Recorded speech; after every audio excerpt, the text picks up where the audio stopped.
Gəncə Daşkəsən Regional Mədəniyyət İdarəsinin fəaliyyəti ilə bağlı bir sıra ciddi iddialar gündəmə gəlib. Bir xəbər media, yerli media istinadən xəbər verir ki, idarənin rəisi Nail Məmmədovun fəaliyyəti dövründə əsassız pul yığımları, müəllimlərin dərs saatlarından vəsaitlərin tutulması, dəftərxana ləvazimatlarının alınması adı altında keçirilən tenderlərdən mənimsəmə halları, Həmkarlar İttifaqına toplanan vəsaitlərin təyinatı üzrə istifadə edilməməsi, müəllimlərə ayrılan dərs saatlarının qeyri-rəsmi şəkildə satılması və tarixi mədəni abidələrin qorunması üçün ayrılan vəsaitlərin mənimsənilməsi ilə bağlı məlumatlar mövcuddur.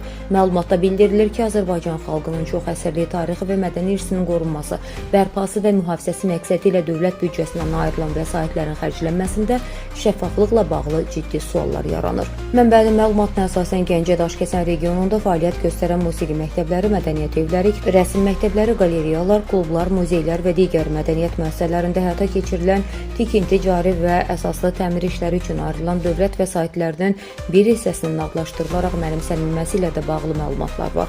Bundan başqa iddialarda qeyd olunur ki, Regional Mədəniyyət İdarəsində keçirilən tender prosesləri zamanı iştirakçı şirkətlərlə bağlı qərarlar Mədəniyyət Nazirliyinin rəhbərliyi ilə razılaşdırılır. Mənbə tender şirkətlərinin müəyyən edilməsində nazir müavininin rolunun olması ilə bağlı sualların yarandığını da vurğulayır.